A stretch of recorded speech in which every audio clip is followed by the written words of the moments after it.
यहाँहरू सम्पूर्णलाई नमस्कार छ। आजको भिडियोमा तपाईँहरूलाई global smart plus mobile banking एपबाट के ट्रान्जेक्सनहरू गर्न सकिन्छ भनेर एउटा फुल भिडियो बनाउन गइरहेको छु। ग्लोबल स्मार्ट प्लस एपबाट तपाईँले घरमै बसेर ब्याङ्क नगइकनै आफ्ना दैनिक फाइनान्सियल ट्रान्जेक्सनहरू गर्न सक्नुहुन्छ। जस्तै मोबाइलमा रिचार्ज गर्ने, डिस होममा रिचार्ज गर्ने, बिजुलीको बिल पेमेन्ट गर्ने, खानेपानीको बिल पेमेन्ट गर्ने, सिआइटीमा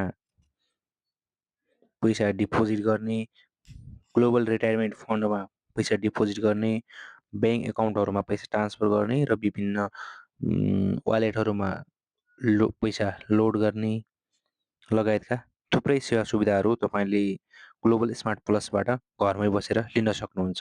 त्यसको लागि अन्य थप के छन् त ग्लोबल स्मार्टबाट हामीले घरमै बसेर सहजै उपभोग गर्न सक्ने सुविधाहरू। सबैभन्दा पहिला तपाईँहरूले global smart plus mobile banking एपबाट फन्ड ट्रान्सफर गर्न सक्नुहुन्छ। फन्ड ट्रान्सफर हजुरले अकाउन्ट नम्बरको माध्यमबाट पनि गर्न सक्नुहुन्छ र तपाईँ चाहिँ मोबाइल नम्बरको माध्यमबाट पनि गर्न सक्नुहुन्छ। तपाईँले फन्ड ट्रान्सफर गर्दा एकाउन्ट नम्बरबाट जिएबिएल फन्ड ट्रान्सफर, कनेक्ट आइपिएस र फोन पे एकाउन्ट भनेर दिएको छ यहाँ 3वटा अप्सनहरू। त्यसमध्ये तपाईँले ग्लोबल टु ग्लोबल भने जिआइबिएल ट्रान्सफर र अरूमा हो भने हजुरहरूले कनेक्ट आइपिएसको थ्रु चाहिँ पैसा फन्ड ट्रान्सफर गर्न सक्नुहुन्छ र कनेक्ट आइपिएसको बाट फन्ड ट्रान्सफर गर्दाखेरि अलि फोन पेको भन्दा कनेक्ट आइपिएसमा अलि चार्ज कम लाग्छ र कुन ब्याङ्कमा पठाउने भनेर यहाँ लिस्टेड भएका जतिवटा पनि ब्याङ्कहरू छन् ती सबै डेभलपमेन्ट र कमर्सियल ब्याङ्क जतिवटा पनि छन् यहाँ अरू फाइनान्स इन्स्टिच्युटहरू पनि छन्, कोअपरेटिभ ब्याङ्कहरू छन्। यिनीहरू सबैमा हजुरहरूले यो सिलेक्ट गरेर यहाँ भएका जति पनि यहाँ लिस्टेड भएका ब्याङ्क तथा फाइनान्सियल इन्स्टिट्युसनहरू छन् तिनीहरूमा तपाईँले फन्ड ट्रान्सफर गर्न सक्नुहुन्छ एकदमै सहज तरिकाबाट र क्युआर स्क्यान पनि गर्न सक्नुहुन्छ। क्युआर स्क्यान गर्दाखेरि हजुरहरूले smart QR, phone pay QR, Nepal pay, visa र युनियन पे लगायत 5वटा प्रोडक्ट अन्तर्गत रहेर तिनीहरूमा तपाईँले चाहिँ क्युआर स्क्यान गर्न सक्नुहुनेछ। यो त भयो तपाईँलाई बेसिकल्ली फन्ड ट्रान्सफर ब्याङ्कहरूमा पैसा पठाउने र क्युआर गर्ने कुराहरू त सबैलाई युज भइराखेकै नै हुन्छ। त्यसपछि हामीले यो एपमा हामीले तल होम, एकाउन्ट, कार्ड र हब भनेर छ। यो मध्ये तपाईँहरूले हबबाट गए पनि हुन्छ सम्पूर्ण मेनुहरूको लागि र माथि टपमा भ्यू अल भनेर त्यो भ्यू अलमा क्लिक गरेर पनि तपाईँले अगाडि बढ्न सक्नुहुन्छ। भ्यू अलमा गएर हाम्रो चाहिँ यसरी टपबाट जाउँ। होम स्क्रिनमा क्रेडिट कार्ड, मोबाइल ब्याङ्किङ र डिजिटल युनिभर्स भनेर छ। क्रेडिट कार्डबाट तपाईँले जुनसुकै ब्याङ्कको पनि क्रेडिट कार्डको बिल पेमेन्ट गर्न सक्नुहुनेछ। बियुके credit card bill payment, GIBL credit card bill payment र other bank credit card payment भनेर छ। तपाईँले सबै ब्याङ्कहरूको क्रेडिट कार्डको बिल पेमेन्ट गर्न सक्नुहुनेछ एकदमै सहज तरिकाबाट। त्यसपछि छ तपाईँको मोबाइल टपअप छ।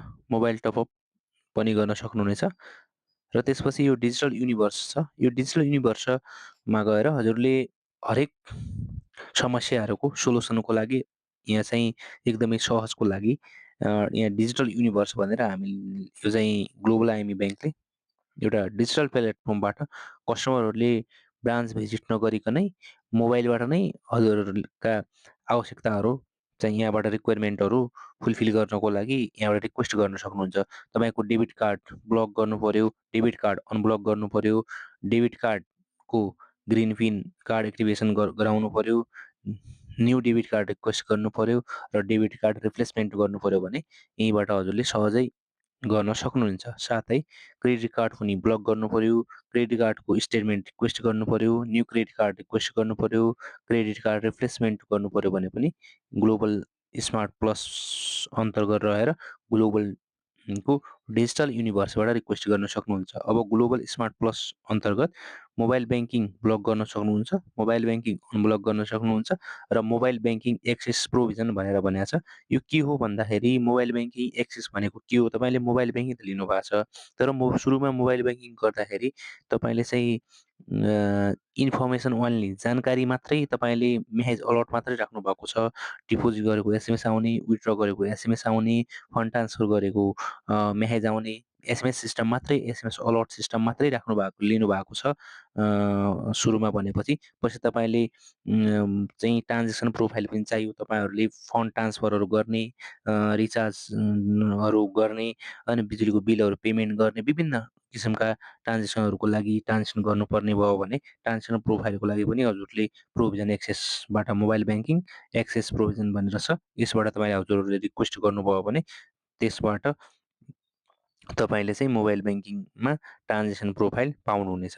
त्यसपछि डिम्याट मेरो सेयर सिएसबाट टिएमएस युजर 5 इन 1 भनेर ग्लोबल आइएमए ब्याङ्कले 5 इन 1 लिएको छ। त्यस अन्तर्गत सेभिङ अकाउन्ट हुन्छ, डिम्याट अकाउन्ट मेरो सेयर सिएसबाट टिएमएस 5 वटै एकाउन्ट एउटै प्लेटफर्मबाट हजुरहरूले सजिलै ब्याङ्क ब्रान्च भिजिट नगरिकनै डिजिटल युनिभर्सबाट रिक्वेस्ट गरेर हजुरहरूले यो 5 वटा सुविधाहरू एकै ठाउँमा पाउनुहुनेछ। यो जुन एकदमै सजिलो तरिकाले हजुरहरूले चाहिँ ब्रान्च भिजिट गर्नु पर्दैन। अनलाइनको माध्यमबाट अनलाइन भिडियो क्युआइसी गराएर पनि हजुरहरूले यी अकाउन्टहरू ओपन गर्न सक्नुहुन्छ। त्यो पनि डिजिटल युनिभर्सबाट रिक्वेस्ट गर्न सक्नुहुन्छ। र अर्को छ global इकम card. Global इकम card request गर्नु पनि हजुरहरूले अनलाइनबाटै रिक्वेस्ट गर्न सक्नुहुनेछ। तर ग्लोबल इकम कार्ड रिक्वेस्ट गर्दाखेरि हजुरको प्यान नम्बर ब्याङ्क एकाउन्टमा पहिले नै अपडेट भएको हुनुपर्छ। तपाईँले पहिले नै अकाउन्ट खोल्नु भएको छ भनेपछि पहिला अकाउन्ट खोल्दाखेरि अथवा बेला बेलामा केवाइसी अपडेट गर्दाखेरि प्यान नम्बर अपडेट भएको हुनुपर्छ। प्यान नम्बर अपडेट नभएको खण्डमा ग्लोबल इकम कार्ड रिक्वेस्ट गर्दाखेरि रिजेक्ट हुने गर्छ। त्यसैले ग्लोबल इकम कार्ड रिक्वेस्ट गर्दा हजुरहरूले आफ्नो प्यान नम्बर ब्याङ्कमा अपडेट गराउनुहोला, अनि मात्रै इकम कार्ड रिक्वेस्ट गर्नुहोला। त्यो भयो भने हजुरहरूलाई समस्या हुँदैन। यो भयो त डिजिटल युनिभर्सल अन्तर्गत रहेका यी विभिन्न सेवा सुविधाहरू हजुरहरूले लिन सक्नुहुन्छ।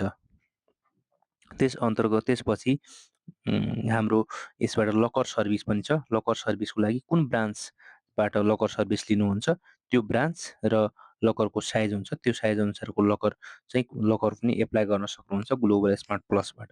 अनि गभर्मेन्ट पेमेन्ट छ।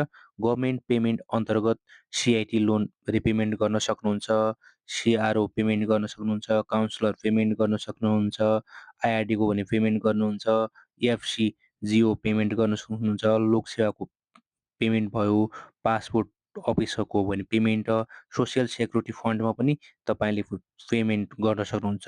सोसियल सेक्युरिटी फन्डमा पनि पैसा जम्मा गर्न सक्नुहुन्छ र ट्राफिकको पेमेन्ट गर्न सक्नुहुन्छ।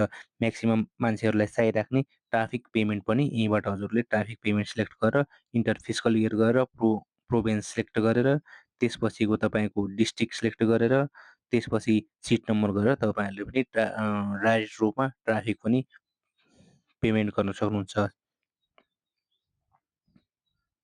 त्यसपछि खानेपानी र विद्युत, खानेपानी र एनइए पेमेन्ट, खानेपानी र बिजुलीको बिल पनि पेमेन्ट गर्न सक्नुहुन्छ। त्यसपछि जो तपाईँले मोबाइलबाटै यो एपबाट नै डाटा प्याक पनि लिन सक्नुहुन्छ, डाटा प्याक पनि लिन सक्नुहुन्छ। इन्टरनेटहरूको बिल पेमेन्ट गर्नुहोस्, विभिन्न इन्टरनेट सेवा प्रदायक कम्पनीहरूको इन्टरनेटको बिल पनि पेमेन्ट गर्न सक्नुहुन्छ। ल्यान्डलाइनको बिल पेमेन्ट गर्न सक्नुहुन्छ, टेलिभिजनको होइन टिभीहरूको डिस होमको रिचार्ज गर्न सक्नुहुन्छ। इन्सुरेन्सहरू विभिन्न कम्पनीका insurance, life insurance, non life इन्सुरेन्सहरूको पनि इन्सुरेन्सको प्रिमियम पनि पेमेन्ट गर्न सक्नुहुन्छ। क्रेडिट कार्डहरूको पेमेन्ट भयो, तपाईँको भेकलको इएमआई तिर्न सक्नुहुन्छ। जगदम्बा इएमआई भनेर छ, त्यस अन्तर्गत पनि इएमआई तिर्न सक्नुहुन्छ। मर्चेन्टहरूको पेमेन्ट गर्न सक्नुहुन्छ। मर्चेन्ट पेमेन्ट अन्तर्गत हजुरहरूले ग्लोबल आइएमई रिटायरमेन्ट फन्डमा पनि पेमेन्ट गर्न सक्नुहुनेछ। साथै विभिन्न स्कुल र कलेजहरूमा पनि पेमेन्ट गर्न सक्नुहुनेछ। त्यसपछि वालेटहरूमा लोड गर्नको लागि हजुरहरूले आइएमई पे, खल्ती र ई-सेवा वालेटहरूमा पनि पैसा लोड गर्न सक्नुहुन्छ र क्यापिटल पेमेन्ट पनि गर्नुहुन्छ। क्यापिटल पेमेन्ट अन्तर्गत ब्रोकरहरूको पेमेन्ट गर्न सक्नुहुन्छ। जिआइबिएल को डिम्याट एकाउन्टको पेमेन्ट गर्न सक्नुहुन्छ। जिआइबिएलको मेरो सेयरको पेमेन्ट गर्न सक्नुहुन्छ र मेरो सेयर एन्ड डिम्याट रिन्युअल भनेर विभिन्न सम्पूर्ण ब्याङ्क तथा ब्रोकर अरूको हरूका बाट खोलेको डिम्याट र मेरो सेयरको रिन्युअल फीको पेमेन्ट गर्न सक्नुहुनेछ क्यापिटल अन्तर्गत रहेर सजिलैसँग। र तपाईँले अर्को सुविधा भनेको बिजुलीको बिल पेमेन्ट गर्दाखेरि मिस कल सर्भिसबाट बिजुलीको बिल पेमेन्ट गर्ने सुविधा पनि लिन सक्नुहुन्छ। त्यसको लागि हजुरहरूले काउन्टर, एसएन नम्बर र कन्ज्युमर आइडी राखेर सेभ गर्नुहोला। त्यो सेभ भएको अवस्थामा तपाईँहरूले चाहिँ मिस कलबाट पनि बिल पेमेन्ट गर्न सक्नुहुनेछ।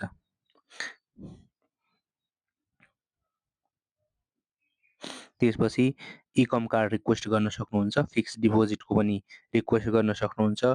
अनि तपाईँले फिक्स डिपोजिट राख्नुभएको छ र कुनै बेला एफडी म्याच्युर हुनुभन्दा अगाडि नै तपाईँलाई पैसाको आवश्यकता पर्यो भनेपछि एफडी एमाउन्टको 90% तपाईँले लोन लिन सक्नुहुन्छ। त्यो पनि घरमै बसेर मोबाइल ब्याङ्किङ एपबाट सहजै रूपमा एफडी लोन लिन सक्नुहुन्छ।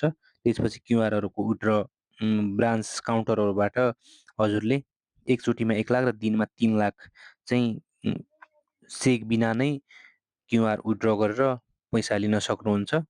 त्यसपछि ग्लोबल जुनियर एप भनेर छ।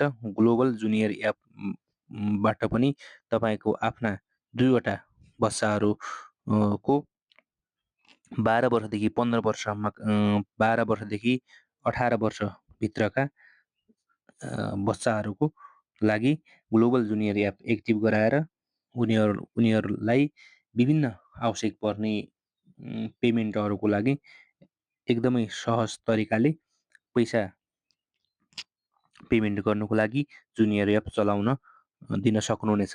त्यो पनि गार्जियनको कन्ट्रोलमा राखेर। त्यसपछि तपाईँको डोमेस्टिक फ्लाइटको टिकट लिन मिल्छ र इन्टरनेसनल फ्लाइटको पनि भयो। अनि त्यसपछि तपाईँको केबल कारको Annapurna cable car, Chandragiri cable car, Lumbini cable car, Manakamana cable car र मौलाकाली केबल कारको टिकटको लागि पनि रिक्वेस्ट गर्न सक्नुहुनेछ। त्यसपछि तपाईँले माई टिकट अन्तर्गत रहेर डोमेस्टिक फ्लाइटको टिकटहरूको पनि त्यसमा रेकर्ड त्यहाँ बसिराखेको हुन्छ, त्यहाँबाट हेर्न मिल्छ। एक्सचेन्ज रेटहरू भयो। अनि ग्लोबल आइम ब्याङ्कको एटिएम र ब्रान्चको लोकेसन पनि हेर्न मिल्छ। कन्ट्याक्ट डिटेलहरू अनि तपाईँको कम्प्लेन पनि राख्न मिल्छ। यो अन्तर्गत तपाईँहरूले ग्लोबल स्मार्ट प्लस एपबाट यी विभिन्न सेवा सुविधाहरू सहजै तरिकाले उपभोग गर्न सक्नुहुन्छ। यदि ग्लोबल स्मार्ट प्लस एप अन्तर्गत रहेर कुनै त्यस्तो ट्रान्जेक्सन गर्दाखेरि समस्या आइपर्यो अथवा तपाईँले कुन ट्रान्जेक्सन कसरी गर्ने भनेर केही समस्या दुविधा छ भने तपाईँले कमेन्ट गर्न सक्नुहुन्छ। कमेन्ट गर्नुहोला। त्यसपछि त्यो सम्बन्धी पनि भिडियो लिएर आउनेछु। धन्यवाद।